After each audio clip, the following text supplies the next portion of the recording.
सास बहू का झगड़ा। अनामिका की सास पुष्पा अपनी बहू को कुछ खास पसंद नहीं करती थी और इसीलिए दोनों सास बहू में आए दिन झगड़ा होता रहता था। सास बहू के झगड़े के चक्कर में अनामिका के पति मोहित की जिंदगी मुश्किल में पड़ गई थी। बेचारा बार बार माँ और बीवी के झगड़े को सुलझाता ही रहता था, लेकिन दोनों समझने का नाम नहीं लेती थी। वैसे तो सब कुछ ठीक ठाक चल रहा था, लेकिन एक दिन अनामिका और पुष्पा के अंदर जोरदार झगड़ा हुआ और बात कुछ इस तरह थी। बहू, मैंने तुम्हें कल अपनी एक साड़ी धोने के लिए दी थी। हाँ मम्मी जी, वो साड़ी धोकर मैंने आपकी अलमारी में रख दी है। उसी की बात कर रही हूँ मैं। जरा देख तो, इस साड़ी को देखकर किसी भी तरह से लगता है ये धुली हुई है। अरे मम्मी जी, मैंने आपकी साड़ी वॉशिंग मशीन में अच्छे से धोकर सुखाकर आपकी अलमारी में तह बनाकर रखी थी। आपके तो नखरे खत्म ही नहीं होते। अरे कैसे बात कर रही है मुझसे? मेरे नखरे? अरे मोहित, जरा ये देख तो, ये साड़ी धुली हुई लग रही है क्या? अरे मम्मी, जब अनामिका कह रही है कि उसने साड़ी धोई थी तो मान लो ना। हर बात पर झगड़ा करना जरूरी है क्या? क्या है ना मोहित, तुम्हारी माँ को तो मेरे हर काम में नुस्ख निकालने की आदत पड़ गई है। जब तक दो चार खरी खोटी सुना नहीं लेती ना, इनका दिन नहीं निकलता। अरे चुप कर, बहू होकर मुझे जवाब देती हो। एक तो गंदे कपड़े उठाकर अलमारी में रख दिए, ऊपर से कैंची की तरह कचर कचर बोली जा रही हो। अरे मम्मी जी, आपको समझ में नहीं आता क्या? मैंने साड़ी धो कर रखी थी। तो फिर इतनी गंदी क्यों लग रही है? अब मुझे क्या पता मम्मी जी, आप इस पर इस तरह तेल और घी की चिकनाई के दाग लगाकर लाएंगी तो ये मेरी जिम्मेदारी थोड़ी ना है। अरे तो हाथ से धोना चाहिए था ना। मैं आपकी बहू हूँ, नौकरानी नहीं जो एक कपड़ा रगड़ रगड़ कर हाथ से धो दूंगी। आपको पहननी है तो पहनिए, नहीं तो रख दीजिए। तुझे तो मैं अच्छी तरह बताऊंगी, मुझे जवाब देती है। एक दिन सुबह के वक्त, अरे अनामिका, मेरी व्हाइट शर्ट कहाँ है? आज ऑफिस में बहुत बड़ा प्रेजेंटेशन है और मुझे वो व्हाइट शर्ट पहन कर जाना है। मुझे पता है, आपने मुझे 2 दिन पहले ही बता दिया था और आपकी शर्ट मैंने धोकर अच्छी तरह आयरन करके अलमारी में लगा दी है। जाइए वहाँ से ले लीजिए। अनामिका, ये तुमने क्या किया? ये देखो, शर्ट पर लिपस्टिक का दाग लगा हुआ है और ये तो एक जगह से जल भी गई है। नहीं मोहित, ऐसा नहीं हो सकता। मैंने तो तुम्हारी शर्ट ठीक से इस्त्री करके अलमारी में लगाई थी। तो फिर ये जल कैसे गई? अपने आप अलमारी में लटके लटके थोड़ी ना जल जाएगी। पर मोहित, मुझे अच्छी तरह याद है। देखो, अपनी गलती को छुपाने की कोशिश मत करो। और अगर शर्ट जल भी गई थी तो तुम्हें पहले बताना चाहिए था ना। मैं नई शर्ट लेकर आ जाता। अब ऐन वक्त पर शर्ट कहाँ से लेकर आऊं? मेरा इतना इम्पोर्टेंट प्रेजेंटेशन था, सब खराब हो जाएगा। अरे बेटा, क्यों परेशान होता है? ये देख, मैंने तेरे लिए पहले से ही एक नई व्हाइट शर्ट ला कर रखी है। लेकिन मम्मी, आप मेरे लिए व्हाइट शर्ट क्यों लेकर आई? अरे मुझे पता था तेरा प्रेजेंटेशन होने वाला है और अपनी इस बहू पर तो मुझे बिल्कुल भी भरोसा नहीं। क्या पता मेरी साड़ी की तरह तेरी शर्ट भी गंदी करके रख देती। और देख, वही हुआ ना। बेटा, सारी टेंशन छोड़ और ये नई शर्ट पहन कर जा।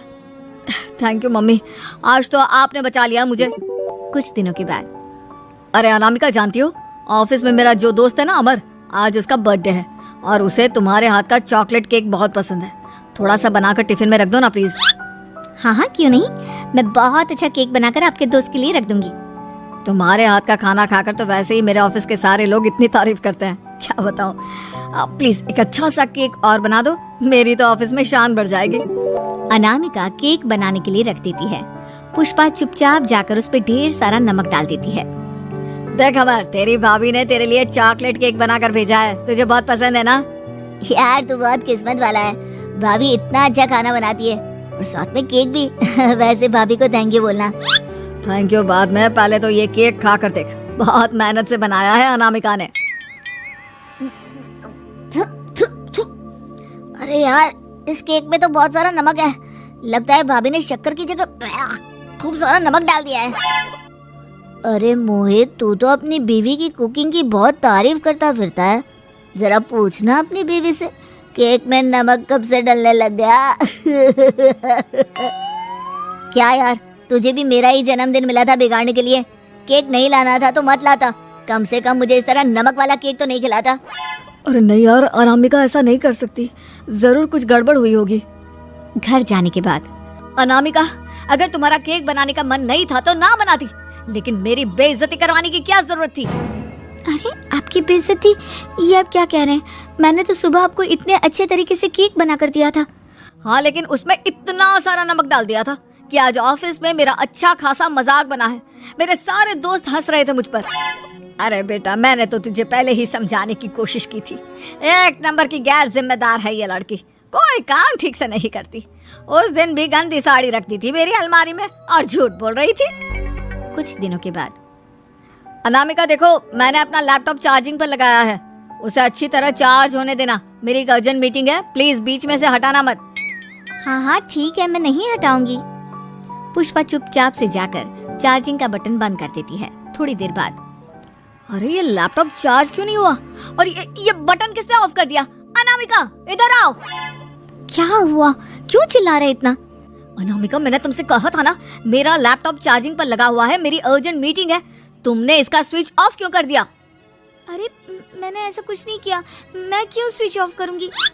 कुछ दिनों से देख रहा हूँ अनामिका, तुम मेरा हर काम बिगाड़ देती हो। देखो, ये अच्छी आदत थी। कम से कम तुम्हें इस बात का तो ध्यान रखना चाहिए था कि मेरी कितनी इंपॉर्टेंट मीटिंग थी। अब क्या करूंगा मैं?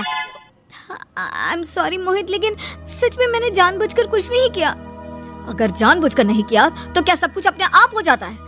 कभी मेरी शर्ट जल जाती है, कभी केक में नमक डल जाता है। आप मेरी बात क्यों नहीं सुनते? मैंने जानबूझकर कुछ नहीं किया। फिर से वही बात। अरे कितनी बार तुम्हें समझा चुका हूँ, इस तरह मेरा काम बार बार मत बिगाड़ा करो। तुम जानती हो मुझे कितनी प्रॉब्लम होती है। ऑफिस में तो पहले ही बेइज्जती करा चुकी हो, और अब ये मीटिंग, ये भी मेरे हाथ से निकल गई।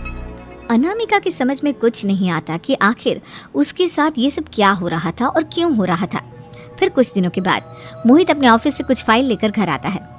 अनामिका, ये कुछ फाइलें हैं, इन्हें संभाल कर रख दो।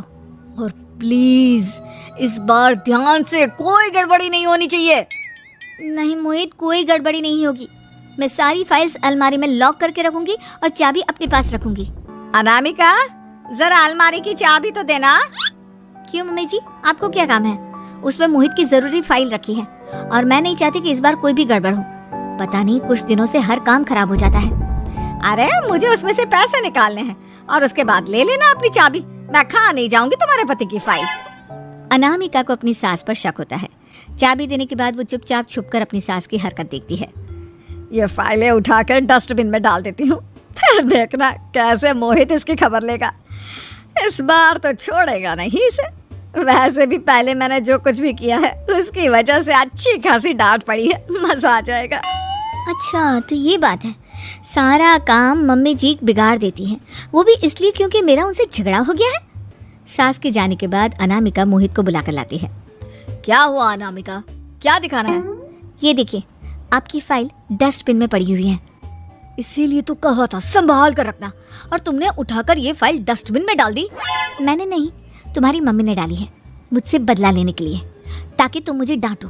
और अगर मैंने डाली होती तो मैं तुम्हें दिखाने के लिए बुलाकर तो नहीं लाती ना। सही कह रही हो, मैं अभी मम्मी से जाकर बात करता हूँ। थोड़ी देर बाद, मम्मी सच सच बताइए, मेरी फाइल अलमारी में से निकालकर डस्टबिन में आपने डाली थी ना? अरे अपनी माँ पर इल्जाम लगाता है, शर्म नहीं आती तुझे?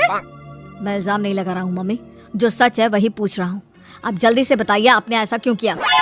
अरे तो क्या करती, तेरी बीवी मुझसे झगड़ा करती है, उल्टे सीधे जवाब देती है, मुझे उससे बदला लेना था। अरे मम्मी, लेकिन आप दोनों के झगड़े के चक्कर में मेरा कितना नुकसान हुआ है, ये कभी सोचा आपने? मम्मी जी, अगर आपका बदला पूरा हो गया हो तो आइंदा ऐसी कोई हरकत मत करना, क्योंकि अब आपकी सच्चाई हमारे सामने आ चुकी है। यह तो वक्त ही बताएगा मैं क्या करूंगी और क्या नहीं। मम्मी जी, कहा ना आप ऐसा कुछ नहीं करेंगी। अरे मेरी जो मर्जी आएगी वो मैं करूंगी। मेरा सर घूम रहा है, सास बहू के झगड़े में मेरी जिंदगी का तो कचरा हो गया है, कचरा।